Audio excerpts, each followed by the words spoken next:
Assalamualaikum warahmatullahi wabarakatuh. Perkenalkan, nama saya Devi Mega Putri. NIM saya 3322-188 dari TL22C1 Universitas Pelita Bangsa. Di sini saya akan membahas tentang hubungan antara lebah dengan lingkungan. Tahukah Anda bahwa dunia serangga adalah tempat yang penuh dengan keajaiban dan kehidupan yang menakjubkan? Dari yang kecil tak terlihat hingga makhluk yang mempesona, serangga memainkan peran kunci dalam ekosistem kita. Serangga adalah kelas hewan yang termasuk dalam film Arthropoda dan subfilum Hexapoda. Serangga memiliki tubuh yang terbagi menjadi 3 bagian utama, yaitu kepala, toraks, dan abdomen. Serangga memiliki peran penting dalam ekosistem, diantaranya sebagai polinator, pemakan, pengurai, pembersih, indikator kesehatan lingkungan, sumber makanan. Selain menjaga keseimbangan ekosistem, serangga sering menjadi hama bagi tanaman karena mereka dapat merusak tanaman secara langsung dan mengonsumsi daun, batang, buah, atau akar, atau secara tidak langsung dengan menyebarkan penyakit atau memodifikasi lingkungan tempat hidup tanaman. Kalian tahu gak apa aja jenis-jenis serangga yang cukup umum dan memiliki peran penting dalam berbagai habitat? Yuk simak. Yang pertama, lebah, semut, kupu-kupu, kumbang, lalat, belalang, nyamuk, rayap, kutu daun, dan capung.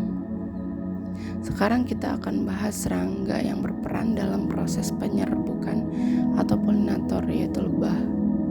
Lebah adalah serangga sosial yang termasuk dalam famili Apidae dalam ordo Hymenoptera. Mereka dikenal karena peran mereka sebagai polinator utama bagi banyak tanaman berbunga serta reproduksi madu dan lilin. Yuk kita bahas apa aja sih jenis-jenis lebah. Yang pertama ada lebah madu. Lebah madu adalah jenis lebah yang paling dikenal dan sering dipelihara oleh manusia untuk produksi madu. Yang kedua ada lebah bumblebee.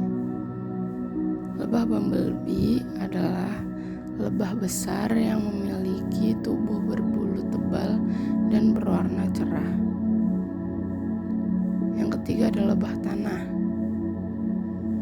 Lebah tanah merupakan kelompok lebah yang menggali sarang mereka di tanah. Lalu ada lebah pengumpul serbuk sari, termasuk dalam kategori lebah yang mengumpulkan serbuk sari menggunakan struktur tubuh mereka seperti rambut perut atau bulu-bulu di bawah perut. Lebah carpenter, lebah besar yang memotong lubang-lubang di kayu untuk membuat sarang mereka. Lalu ada lebah parasitoid. Lebah parasitoid merupakan lebah yang bertelur di dalam atau di dekat tubuh inang mereka, dan larva mereka memakan inang tersebut. Yang ketujuh ada lebah melipona.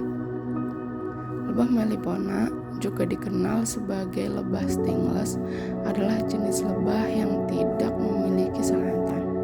Dan yang terakhir ada lebah tawon. Lebah tawon adalah jenis lebah besar yang sering dianggap sebagai hama oleh manusia karena mereka bisa menyengat dan menyebabkan rasa sakit yang parah. Lebah memiliki beberapa manfaat. Kira-kira apa aja sih manfaatnya? Berikut beberapa manfaat dari lebah.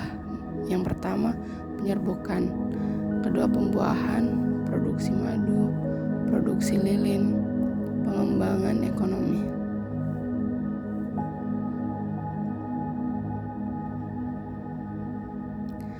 Apa sih penyerbukan atau polinasi itu?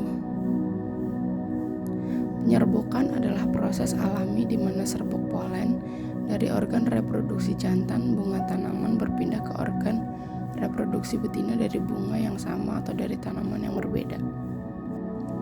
Dalam proses penyerbukan atau polinasi, ada lebah madu yang menjadi salah satu penyerbuk utama dalam ekosistem karena mereka secara aktif mengumpulkan nektar dari bunga sebagai sumber makanan dan secara tidak sengaja mentransfer serbuk polen dari bunga ke bunga saat mereka berkunjung. Beberapa cara penyerbukan yang dilakukan oleh lebah madu yaitu yang pertama, kunjungan ke bunga, transfer serbuk polen, penyerbukan silang, dan yang terakhir efisiensi penyerbukan. Ada beberapa manfaat dari penyerbukan yang dilakukan oleh lebah madu. Yang pertama, peningkatan hasil, kedua, kualitas produk yang lebih baik, yang ketiga, mempercepat pertumbuhan tanaman. Sekian video yang saya tampilkan. Terima kasih. Assalamualaikum warahmatullahi wabarakatuh.